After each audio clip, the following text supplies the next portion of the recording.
الحمدللہ رب العالمین والصلاة والسلام علی سید الانبیاء والمرسلین اما بعد فاعوذ باللہ من الشیطان الرجیم بسم اللہ الرحمن الرحیم۔ الحمدللہ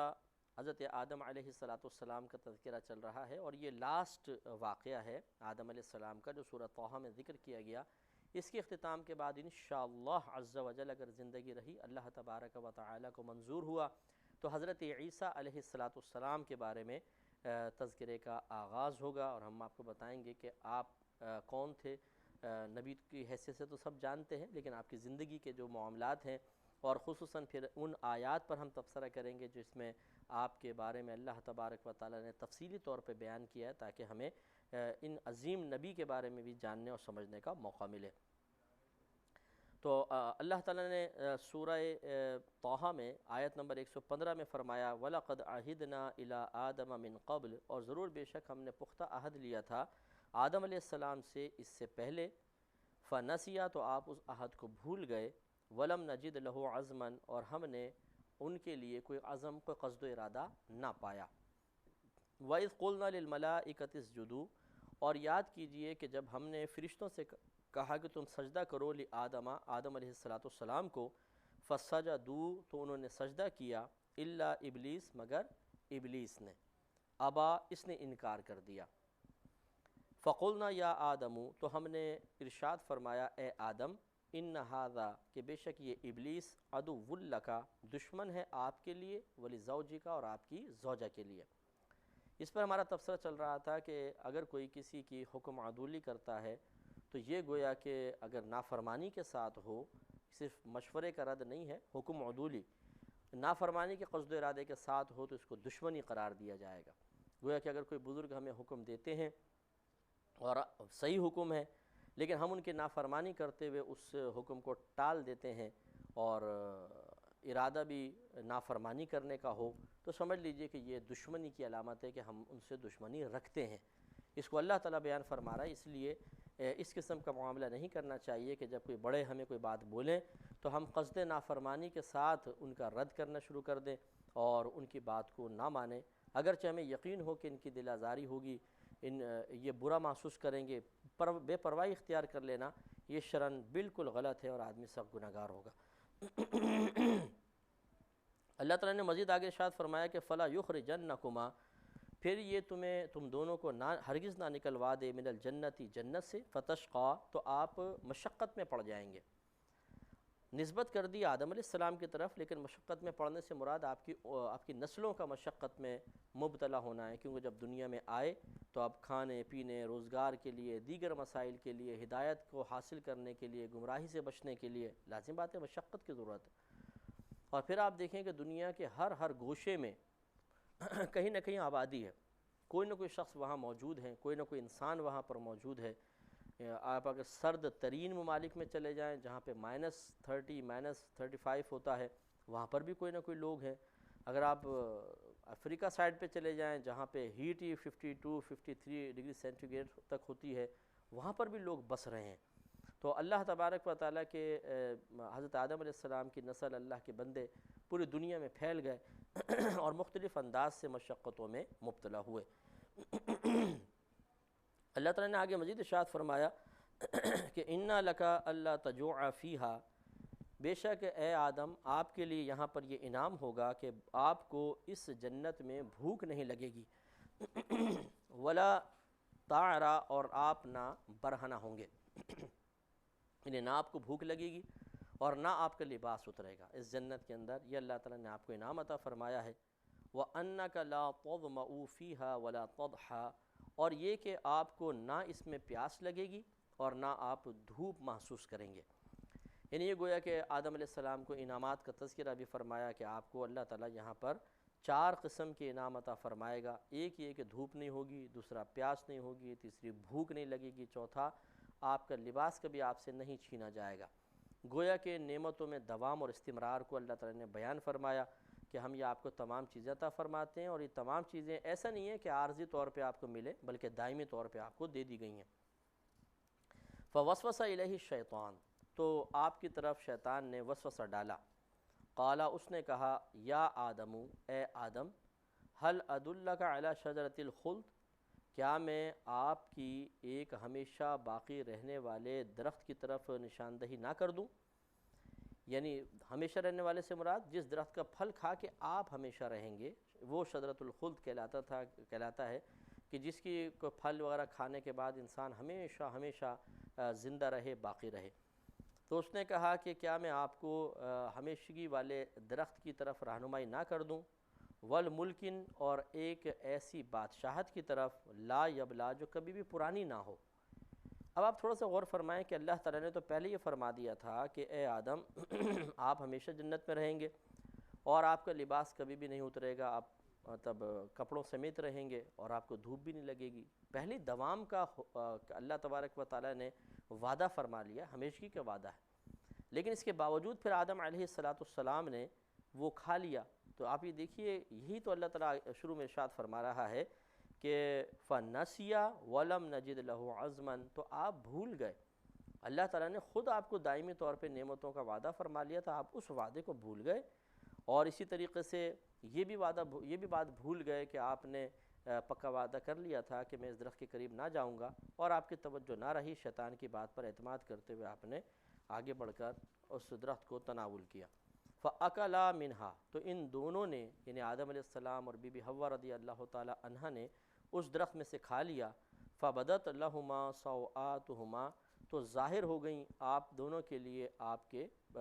کا ستر ظاہر ہو گیا اس مقام پر۔ وَطَفِقَا يَخْصِفَانِ عَلَيْهِمَا مِنْ وَرَقِ الْجَنَّةِ، اور آپ دونوں چھپانا شروع ہو گئے ان پر، یعنی اپنے ستر پر، درخت کے پتوں سے، یعنی درخت کے پتوں سے اپنے ستر کو آپ لوگ چھپانا شروع ہو گئے۔ اللہ تعالیٰ فرماتا ہے وَعَصَىٰ آدَمُ رَبَّهُ فَغَوَىٰ،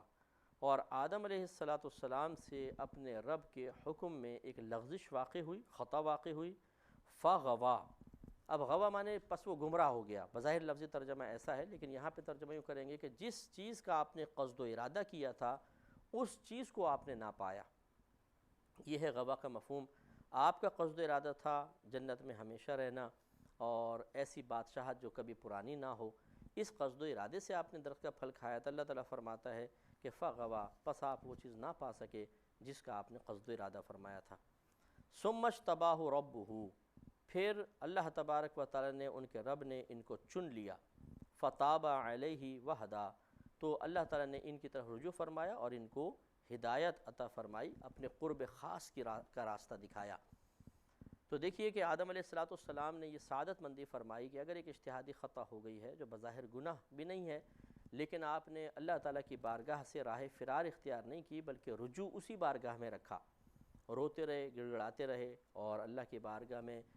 طلب مغفرت فرماتے رہے، اللہ تعالیٰ نے آپ کی بخشش و مغفرت فرمائی اور آپ کی وہ اجتہادی خطا بھی درگزر فرما دی۔ اللہ تعالیٰ فرماتے ہیں قَالَ اهْبِطَا مِنْهَا جَمِيعًا بَعْضُكُمْ لِبَعْضٍ عَدُوٌّ، اللہ تعالیٰ نے فرمایا کہ آپ دونوں اس جنت سے اتر جائیں اور تمام کے تمام جو آپ کے ساتھ ہیں، اور تم میں سے بعض کے لیے دشمن ہوں گے، یعنی آپ کی جو نسلیں آپ کے ساتھ وہ سب کے سب جو آپ کی پشت مبارکہ میں تھیں، آپ کو فرمایا گیا کہ آپ ان کے ساتھ دنیا میں اتر جائیں اور آپ کی اولاد میں سے بعض کے دشمن رہیں گے۔ فَإِمَّا يَأْتِيَنَّكُم مِّنِّي هُدًى، پھر اگر آئے آپ کے پاس میری طرف سے کوئی ہدایت، تو یہ کم جمع کی ضمیر ہے، کوئی بی بی حوا اور حضرت آدم علیہ السلام کے بارے میں تو نہیں کہا جا رہا کیونکہ آپ تو ہدایت پر تھے، مراد آپ کی آنے والی نسلیں ہیں، ان کو مخاطب کیا ہے، اسی لیے جمع مذکر حاضر کی ضمیر ہے۔ خطاب بظاہر آدم علیہ السلام سے ہے لیکن حقیقتاً آپ کی نسلوں سے، آئندہ آنے والی نسلوں سے خطاب ہو رہا ہے۔ اللہ تعالیٰ نے فرمایا کہ فَإِمَّا يَأْتِيَنَّكُم مِّنِّي هُدًى، پھر اگر آئے تم لوگوں کے پاس میری طرف سے کوئی ہدایت، فَمَنِ اتَّبَعَ هُدَايَ، پس جس نے میری ہدایت کی پیروی کی، فَلَا يَضِلُّ وَلَا يَشْقَى، تو نہ وہ گمراہ ہوگا اور نہ وہ بدبخت ہوگا۔ تو آپ دیکھیے کہ اس میں یہ پوائنٹ بہت سمجھنے والا ہے کہ آدم علیہ السلام نے اگر ایک خطا ہو گئی تو اللہ تبارک و تعالیٰ کے دامن رحمت کو نہیں چھوڑا۔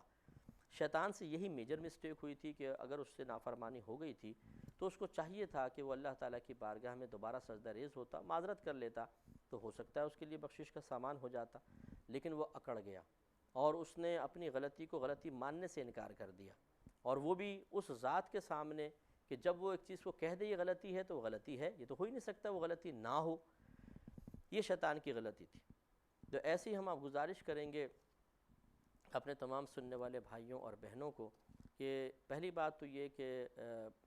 علماء سے خصوصی طور پہ فقہاء سے، مفتیان کرام سے علمی بحث نہیں کرنی چاہیے، کیونکہ ہر ایک کا لیول اتنا ہائی نہیں ہوتا ہے، ہر ایک کے پاس اتنی علمیت نہیں ہوتی ہے جتنی ایک عالم اور ایک مفتی صاحب کے پاس ہوتی ہے۔ نتیجہ نکلتا ہے کہ عوام بعض اوقات ٹکرا جاتی ہے علماء کرام سے، اب جب وہ ان کو سمجھاتے ہیں تو عوام کی سمجھ میں نہیں آتا، نتیجہ نکلتا ہے کہ عوام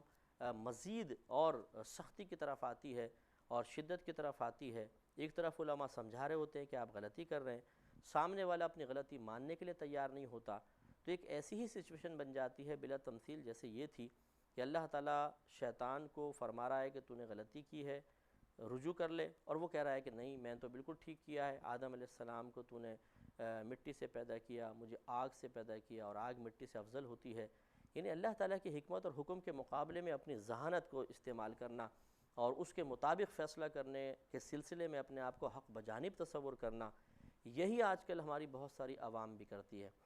کہ علماء سے ٹکرا جائیں گے، مفتیان کرام سے ٹکرا جائیں گے، ان سے بحثیں کریں گے اور پھر ثابت کرنے کی کوشش کریں گے کہ آپ اتنے صاحب علم ہونے کے باوجود بھی اتنا نہیں جانتے جتنا یہ بیچارہ کم علم آدمی جانتا ہے۔ چند کتابیں پڑھنے کے بعد علماء کو چیلنج کرنا، ویسے آپ سوچ لیجئے کہ اس قدر مزہ کا خیز ہوگا کہ اگر کوئی یونیورسٹی کے ایک ایسے پروفیسر، فزکس کے مثلا پروفیسر ہیں جو 50 سال سے پڑھا رہے ہیں، اور ایک طالب علم جس نے چند کتابیں پڑھی ہوں وہ ان کو چیلنج کرنے لگ جائے اور ان کو سمجھانے لگے کہ نہیں فزکس یوں نہیں ہے یوں ہے، تو آپ خود سوچئے کہ سب لوگوں کو ہنسی آئے گی کہ نہیں آئے گی۔ یہی مسئلہ عوام الناس کا ہوتا ہے کہ جب ان کو سمجھایا جاتا ہے بعض اوقات غلطی کی نشاندہی کی جاتی ہے، بحث کرتے ہیں اور پھر اپنی غلطی تسلیم نہیں کرتے، اس غلطی پہ اکڑ جاتے ہیں کہ نہیں ہم صحیح ہیں۔ اس کا مطلب ہے سامنے والا چاہے کتنے صاحب علم ہو، وہ آپ کے سامنے سر جھکا دے، اپنی نگاہیں جھکا لے، اور وہ آپ کو یہ کہے کہ جی آپ کم علمی کے باوجود ماشاءاللہ ہم سے بہت اعلیٰ ہیں اور ہم کمتر و حقیر ہیں۔ کیا سننا چاہتے ہیں، کیا کرنا چاہتے ہیں، ذرا خود اپنے بارے میں فیصلہ کر لیں۔ نتیجہ اس کا یہ نکلتا ہے کہ علماء پیچھے ہٹ جاتے ہیں، بحث بعض اوقات نہیں کرتے ہیں، اور وہ شخص گمراہ ہو جاتا ہے کیونکہ وہ علماء سے ٹکرانے کا ایک اس میں جذبہ پیدا ہو جاتا ہے، جوش پیدا ہو جاتا ہے اور نقصان ہوتا ہے۔ اس لیے شیطان کے اس واقعے سے درس حاصل کرنا چاہیے، اور جب ہم سے کوئی خطا ہو جائے تو اب ہمارے سامنے دو راستے ہیں، شیطان کا راستہ بھی ہے، آدم علیہ السلام کا راستہ بھی ہے۔ چاہیں تو ہم یہ کر لیں، شیطان کا راستہ اختیار کر لیں کہ جو ہوگا دیکھا جائے گا۔ اس نے آخر میں کیا کہا تھا، آپ نے پچھلے آیات میں جو پچھلے پروگرامز میں سنا، کہ اللہ تعالیٰ تو مجھے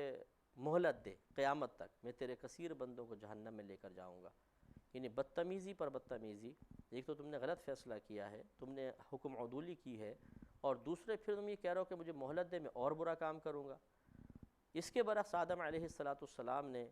فوراً اپنی خطا کو تسلیم کر لیا اور اللہ تعالیٰ کی بارگاہ میں رجوع کیا، روئے، گڑ گڑائے اور اللہ تعالیٰ کو راضی کیا۔ اللہ تعالیٰ راضی ہوا اور ان کے اس معاملے کو بھی درگزر فرما دیا گیا۔ اس لیے سوچنے سمجھنے کی ضرورت ہے کہ جب ہم سے کوئی خطا ہو جائے تو ہمیں کون سا راستہ اختیار کرنا چاہیے، شیطان کا راستہ یا آدم علیہ السلام کا راستہ۔ تو میرے خیال میں ایک ذہین مسلمان کے لیے فیصلہ کرنا کوئی اتنا مشکل کام نہیں ہے کہ فوراً اس کا ذہن اور اس کا قلب یہی کہے گا کہ ہمیں آدم علیہ السلام کا راستہ ہی اختیار کرنا چاہیے، کیونکہ یہ بھلائی کا اور اللہ تعالیٰ کی طرف سے حصول رحمت کا راستہ تھا۔ تو ہمیں بھی فوراً توبہ کرنی چاہیے اور خدا نخواستہ کبھی بھی اپنے گناہوں پر مصر رہ کر اصرار کر کے اللہ تبارک و تعالیٰ کی مزید ناراضگی کو مول نہیں لینا چاہیے۔ آخر میں جو اللہ تعالیٰ نے فرمایا کہ پھر اگر آئے تمہارے پاس میری طرف سے کوئی ہدایت، تو جس نے پیروی کی میری ہدایت کی تو نہ وہ گمراہ ہوگا نہ بدبخت ہوگا۔ ہدایت سے مراد انبیاء علیہم السلام ہیں، ان کی تعلیمات ہیں، کہ پھر گویا کہ ہر امت کی طرف اللہ تعالیٰ نبی بھیجے گا، جو ان کی باتوں کو تسلیم کرے گا اللہ تعالیٰ اسے کامیابی عطا فرمائے گا، اور جس نے ان کی باتوں کو تسلیم نہیں کیا تو گمراہی اور خواری اور اسی طریقے سے بدبختی اس پر مسلط کر دی جائے گی۔ تو ہمیں بھی غور کرنا چاہیے، ہمارے نبی کریم صلی اللہ علیہ وسلم پورا ایک ضابطۂ حیات لے کر آئے ہیں، قرآن کی شکل میں، اپنے احادیث کی شکل میں۔ آپ نے باقاعدہ ایسے قوانین وضع فرمائے جو قرآن کے موافق تھے اور آپ کو اللہ تعالیٰ نے الہام فرمائے تھے، اور قرآن کے بھی احکام تھے کہ اگر ان پر عمل کر لیا جائے، ان کو نافذ کر دیا جائے تو ہمارے معاشرے سے 99% بیماریاں، برائیاں، خرابیاں آسانی سے دور ہو سکتی ہیں۔ لیکن المیہ یہ ہے کہ اللہ تعالیٰ نے تو یہی فرمایا تھا کہ جو میری ہدایت کی پیروی کرے گا نہ وہ گمراہ ہوگا نہ بدبخت ہوگا۔ ہمارا معاملہ برعکس ہو گیا ہے۔ ہمیں اپنے نبی کریم صلی اللہ علیہ وسلم کی وہ باتیں تو بہت اچھی لگتی ہیں جس میں فضائل بیان ہوں، انعامات ہوں، روزی میں برکت ہو، گھر میں تنگ دستی دور ہونے کے بارے میں بشارت دی گئی ہو، وہ وظیفے بھی اختیار کر لیں گے اور وہ فرمان رسول صلی اللہ علیہ وسلم بہت اچھا لگتا ہے۔ لیکن جس میں سرکار نے وعید بیان فرمائی، جس میں ایک ایسا ضابطہ بیان کر دیا کہ جب اس ضابطے پر ہم ایک عام آدمی کو پرکھنے کی کوشش کرتے ہیں تو پتہ چلتا ہے کہ وہ جھوٹی عزت بنائے بیٹھا ہوا ہے۔ اصل معیار تو یہ ہے، اصل قاعدہ قانون تو یہ ہے جس کے مطابق اس کو چلنا چاہیے۔ تو اپنے پھر زوال عزت کے خوف کی وجہ سے اور ویسے ہی مطلب نفس کی خواہشات کے پیرو ہونے کی بنا پر، اس کے تابع ہونے کی بنا پر اللہ کے نبی کے پیغام کو بوجھ سمجھ کر سنا جاتا ہے، بیزار ہو جاتے ہیں۔ اور ہنسی مجھے اس وقت آتی ہے کہ جب ایک عاشق رسول کہلانے والا جو کہتا ہے کہ جی میں عاشق رسول ہوں، وہ اپنے نبی کریم صلی اللہ علیہ وسلم کے احکام کو سننے کے بعد ہنس کر ایک کان سے سن کر دوسرے کان سے نکال دیتا ہے۔ یہ غلط چیزیں ہیں، اس پر ہمیں غور و تفکر کرنا چاہیے اور کوشش یہ کرنی چاہیے کہ آدم علیہ السلام کا طریقہ کار کبھی بھی ہم سے جدا نہ ہو، اس کے مطابق کوئی بھی غلطی ہو سکتی ہے، خطا ہو سکتی ہے، ہم انسان ہیں، بشر ہیں، صغیرہ گناہ کبیرہ گناہ جب بھی ہو جائے تو فوراً اللہ تعالیٰ کی بارگاہ میں رجوع کریں۔ انشاءاللہ عز و جل اللہ تعالیٰ نہ صرف وہ گناہ معاف فرمائے گا بلکہ ہمارے ایمان کی حفاظت بھی فرمائے گا۔ اور یہ چونکہ بات چل رہی ہے تو مشورتاً میں عرض کر دیتا ہوں، نبی کریم صلی اللہ علیہ وسلم نے ایک مرتبہ صحابہ کرام علیہم رضوان سے فرمایا کہ جب بھی تم سے کوئی خطا ہو جائے تو تم اس کے بعد فوراً اس کے بعد ایک نیکی کر لیا کرو، تو یہ نیکی تمہارے اس گناہ کا کفارہ بن جائے گی۔ تو کسی نے پوچھا یا رسول اللہ صلی اللہ علیہ وسلم کیا لا الہ الا اللہ کہنا بھی ایک نیکی ہے؟ تو سید دو عالم صلی اللہ علیہ وسلم نے ارشاد فرمایا کہ یہ تو تمام نیکیوں کی اصل ہے، کیونکہ جب کوئی کلمہ پڑھ لیتا ہے مسلمان ہو جاتا ہے، اب جو نیک عمل کرے گا تو نیک عمل شمار ہوگا، ورنہ کافر اگر کوئی نیک عمل کرے گا تو بظاہر تو ہم نیک عمل کہہ سکتے ہیں لیکن حقیقتاً وہ اللہ تعالیٰ کی بارگاہ سے اسے انعام دلوانے کا ذریعہ و سبب نہیں بن سکتا ہے۔ لہٰذا یہ یاد رکھیں کہ اگر کسی سے خطا ہو جائے تو کوشش یہی ہونی چاہیے کہ لا الہ الا اللہ پڑھ لیں، 10-12 بار پڑھ لیں، اور اسی طرح تازہ وضو کر کے اگر 2 رکعت نماز پڑھ لی جائے، بلکہ امام غزالی رحمۃ اللہ نے لکھا ہے کہ اگر خدا نخواستہ اس طرح گناہ ہو تو 2 رکعت نماز پڑھنے کے ساتھ ساتھ انسان تھوڑا سا مال صدقہ بھی کر دے، یعنی 5 روپے 10 روپے، تو انشاءاللہ عز و جل اللہ تبارک و تعالیٰ فوراً اس کے گناہ کو بخش دے گا۔ یہی ہمیں اس نظر قائم رکھنا چاہیے اور یقین بلکہ رکھنا چاہیے، کیونکہ حدیثوں میں آیا اللہ تبارک و تعالیٰ سے دعا ہے کہ رب کریم جو کچھ ہم نے سنا اسے یاد رکھنے، اس پہ عمل پیرا ہونے کی توفیق عطا فرمائے۔ آمین۔